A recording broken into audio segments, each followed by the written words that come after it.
Hey everybody! So I have recorded the second chapter of The Hobbit. You can check that out if you're following along with that story.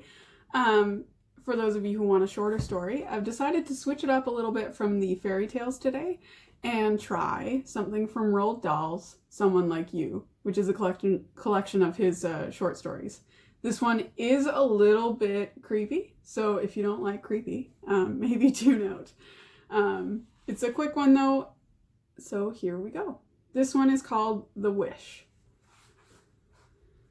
Under the palm of one hand, the child became aware of the scab of an old cut on his kneecap. He bent forward to examine it closely. A scab was always a fascinating thing. It presented a special challenge he was never able to resist. Yes, he thought, I will pick it off, even if it isn't ready, even if the middle of it sticks, even if it hurts like anything. With a fingernail, he began to explore cautiously around the edges of the scab. He got the nail underneath it, and when he raised it, but ever so slightly, it suddenly came off. The whole hard brown scab came off beautifully, leaving an interesting little circle of smooth red skin. Nice. Very nice indeed. He rubbed the circle, and it didn't hurt. He picked up the scab and put it on his thigh, and flipped it with a finger so it flew away and landed on the edge of the carpet. The enormous red and black and yellow carpet that stretched the whole length of the hall from the stairs on which he sat to the front door in the distance. A tremendous carpet, bigger than the tennis lawn, much bigger than that. He regarded it gravely, settling his eyes upon it with mild pleasure.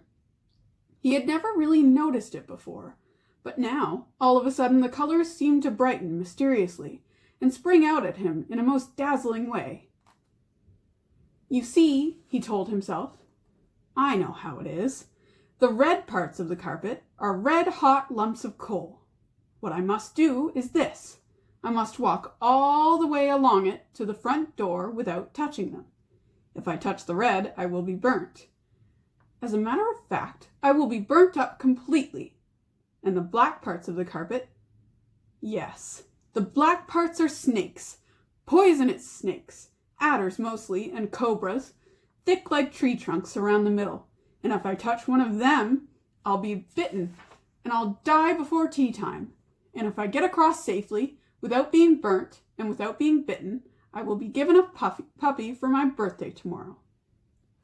He got to his feet and climbed higher up the stairs to obtain a better view of this vast tapestry of color and death.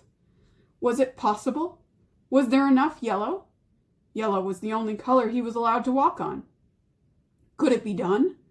This was not a journey to be undertaken lightly. The risks were too great for that. The child's face, a fringe of white gold hair, 2 large blue eyes, and a small pointed chin, peered down anxiously over the banisters. The yellow was a bit thin in places, and there were 1 or 2 wideish gaps, but it did seem to go all the way along to the other end. For someone who had only yesterday triumphantly traveled the whole length of the brick path from the stables to the summer house without touching the cracks, this carpet thing should not be too difficult, except for the snakes. The mere thought of the snakes sent a fine electricity of fear running like pins down the backs of his legs and under the soles of his feet. He came slowly down the stairs and advanced to the edge of the carpet. He extended 1 small sandaled foot and placed it cautiously upon a patch of yellow. Then he brought the other foot up, and there was just enough room for him to stand with the 2 feet together. There! He had started. His bright oval face was curiously intent, a shade whiter perhaps than before, and he was holding his arms out sideways to assist his balance. He took another step, lifting his foot high over a patch of black, aiming carefully with his toe for a narrow channel of yellow on the other side. When he had completed the second step, he paused to rest, standing very stiff and still. The narrow channel of yellow ran forward unbroken for at least 5 yards, and he advanced gingerly along it, bit by bit, as though walking a tightrope. Where it finally curled off sideways, he had to take another long stride, this time over a vicious-looking mixture of black and red. Halfway across, he began to wobble. He waved his arms around wildly, windmill fashion, to keep his balance, and he got across safely and rested again on the other side. He was quite breathless now, and so tense he stood high on his toes all the time, arms out sideways, fists clenched. He was on a big, safe island of yellow. There was lots of room on it. He couldn't possibly fall off. And he stood there, resting, hesitating, waiting, wishing he could stay forever on this big, safe yellow island. But the fear of not getting the puppy compelled him to go on. Step by step, he edged further ahead, and between each one he paused to decide exactly where next he should put his foot. Once he had a choice of ways, either to left or right, and he chose the left, because although it seemed the more difficult, there was not so much black in that direction. The black was what made him nervous. He glanced quickly over his shoulder to see how far he had come. Nearly halfway.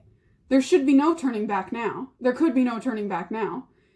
He was in the middle, and he couldn't turn back. He couldn't jump off sideways either, because it was too far. And when he looked at all the red and all the black that lay ahead of him, he felt that old, sudden, sickening surge of panic in his chest. Like last Easter time, that afternoon when he got lost all alone in the darkest part of Piper's Wood. He took another step, placing his foot carefully upon the only little piece of yellow within reach, and this time the point of the foot came within a centimeter of some black. It wasn't touching the black. He could see it wasn't touching. He could see the small line of yellow separating the toe of his sandal from the black, but the snake stirred, as though sensing the nearness, and raised its head and gazed at the foot with bright, beady eyes, watching to see if it was going to touch. "I'm not touching you! You mustn't bite me! You know I'm not touching you!" Another snake slid up noiselessly beside the first, raised its head. Two heads now, two pairs of eyes staring at the foot, gazing at a little naked place just below the sandal strap where the skin showed through. The child went high up on his toes and stayed there, frozen stiff with terror. It was minutes before he dared to move again. The next step would have to be a really long one. There was this deep, curling river of black that ran clear across the width of the carpet, and he was forced by his position to cross it at its widest part. He thought first of trying to jump it, but decided he couldn't be sure of landing accurately on the narrow band of yellow the other side. He took a deep breath, lifted one foot, and inch by inch he pushed it out in front of him. Far, far out, then down and down until at last the tip of his sandal was across and resting safely on the edge of the yellow. He leaned forward, transferring his weight to his front foot.